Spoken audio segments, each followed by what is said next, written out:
Peggy 18.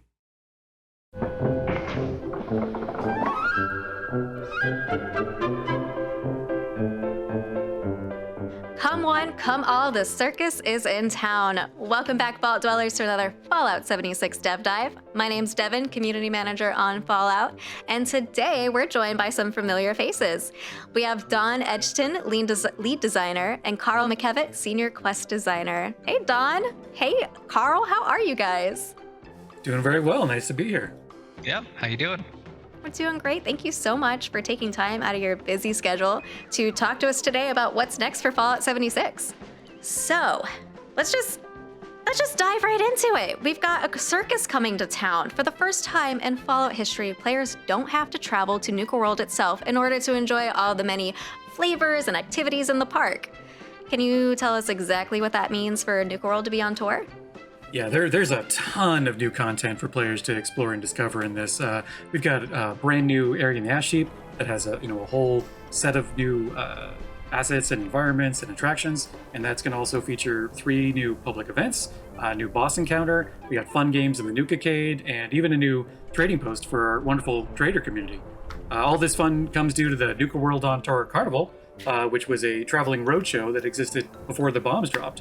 After the end of the war, the gang decided to stay together, and they've been, continuing to tour the wasteland for 20-some years. Now they've set their sights on West Virginia, and they're going to be bringing their unique vendors, attractions, and tons of wild carnival food very soon. That is so exciting. So the Ash Heap, that's an interesting location for these 3 new events. What drew you guys to that location? I think part of it is just the Ash Heap itself. It's a really cool area. There's not a ton of content that's really centered there. So we found the spot called Lake Reynolds that already had some kind of festival-like features to it. It had these kind of installation art structures and that sort of thing. And it was kind of the perfect spot for it. So we let the tour basically carve out their own little spot in the Ash Heap. It's just south of Lewisburg, which, is home to its own kind of quest line and stuff like that. But it feels like we took a spot that was pretty underused and made it something very, very unique and special. So you briefly mentioned that there are a few characters that decided to continue touring with Nuka-World after the apocalypse. Can you tell us a little bit about who these characters are? Where can players find them and find out their story? Yeah, there is a fun cast of characters who are hanging around the fairgrounds.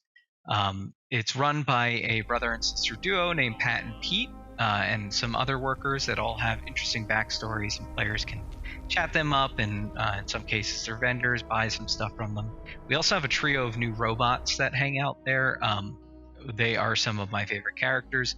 Bruno the Strongbot, as an example, is just great. He's hilarious.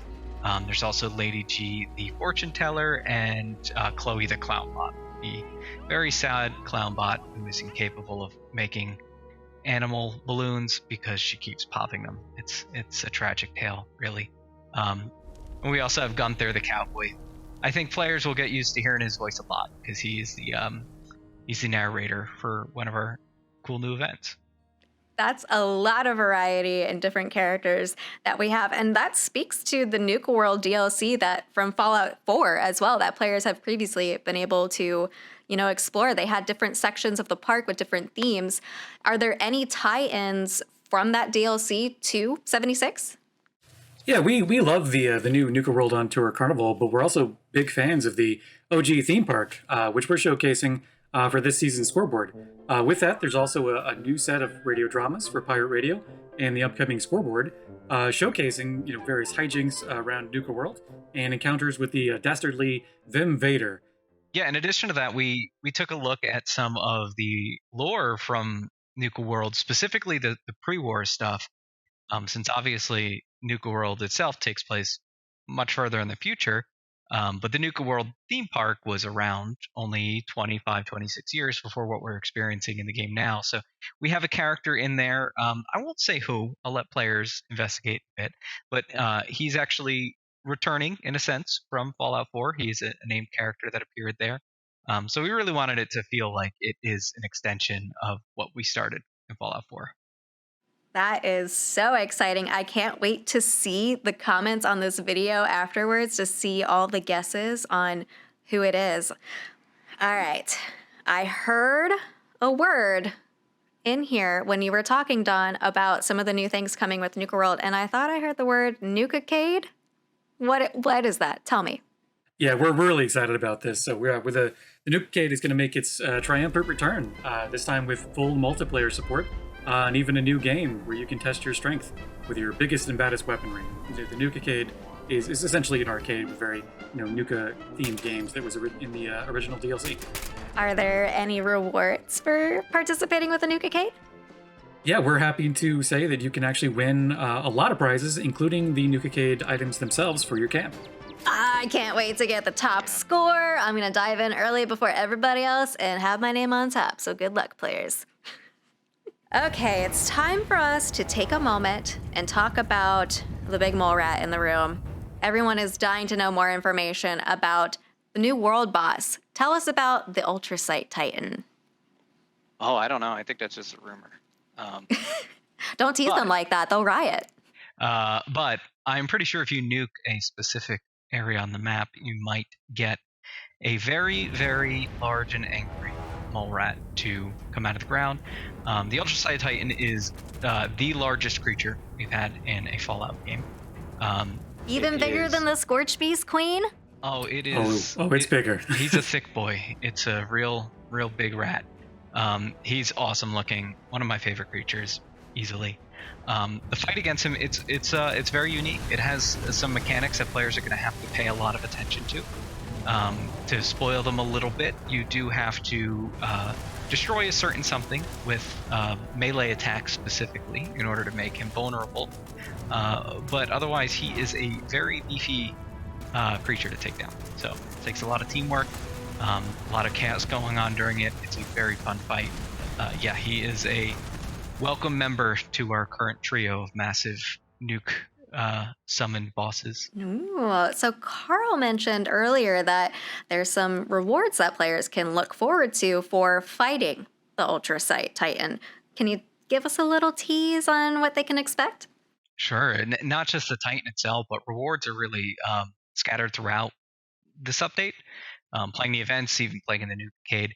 We've got a bunch of new, unique named legendary weapons that have some very cool visuals that go with them too.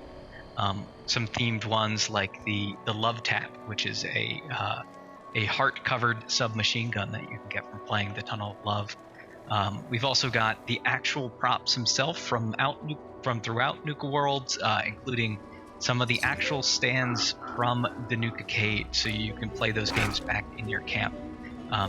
We went through all this effort to build Nuka-World only to really allow players to get all the pieces and build an even cooler version of it in their camp. So I look forward to seeing that. Yes, I can't wait to see what our building community does in building their own Nuka-World, especially with shelters. There's so much possibility and so much larger space to build and have your creativity go wild. So we can't wait to see what you guys come up with for your own Nuka-Cola themed camps. So we talked a little bit about this next Nuka-Cola season that players can claim items from and get really cool camp decorations.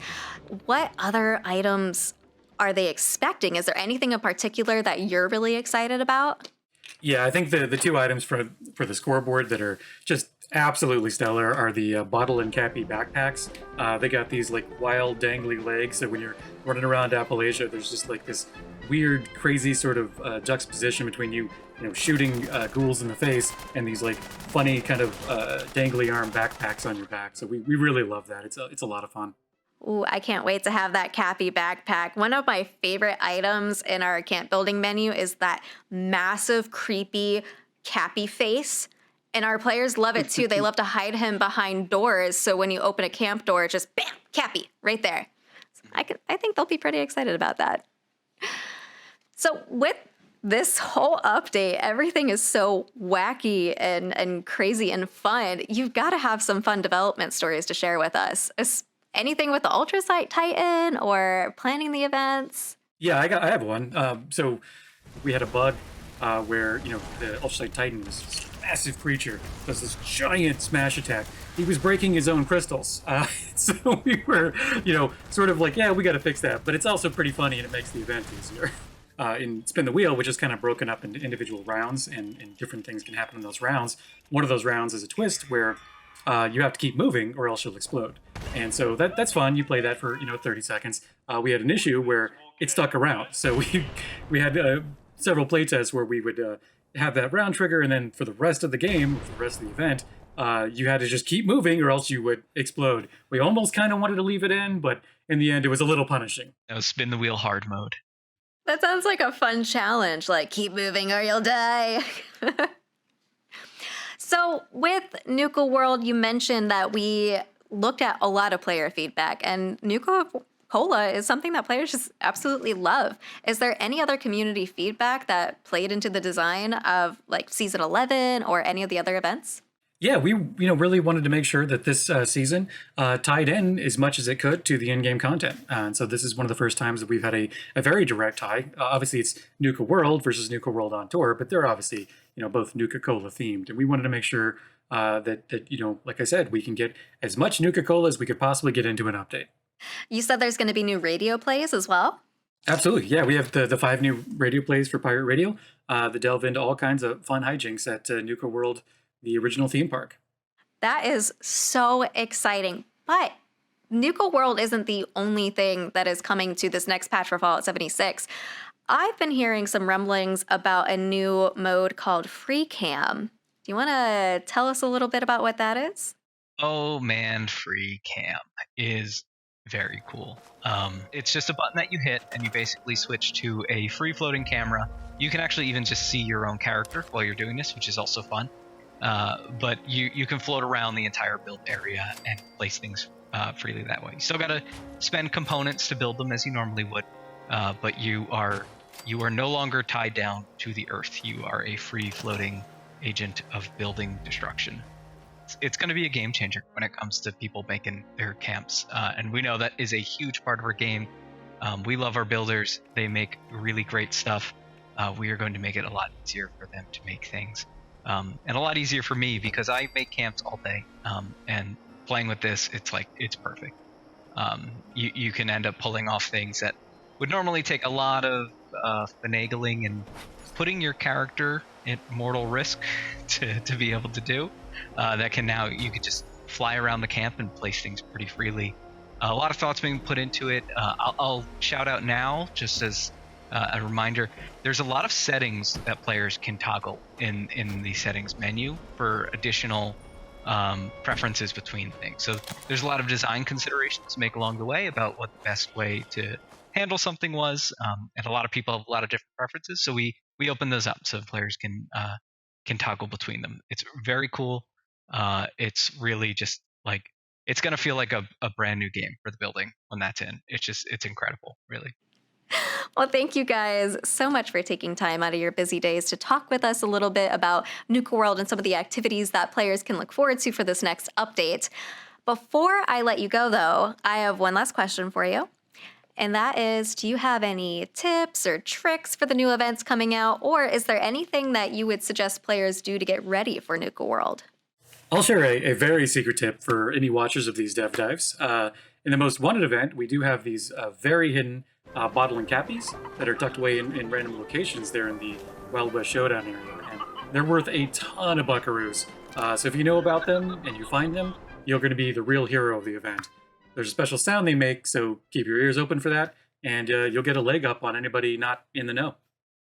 Yeah, and for our big boss battle in seismic activity against the Ultrasight Titan, keep an eye on where you're stepping. As the battle goes on, there's a lot of dangerous hazards that start to appear on the floor. So you can even climb up on the roller coaster itself nearby. You might attract the attention of some surly mole miners by doing that, but it's still a good strategy. And generally, you don't want to stand in anything that's green, glowing, and toxic looking because it hurts. I think that's pretty good advice for just life in general. Yeah, generally. Just don't stand in green, glowing, toxic anything, I would say. Unless you're a ghoul, in which case dive in. If you're a ghoul, then go at it. But Thank you guys so much for your time.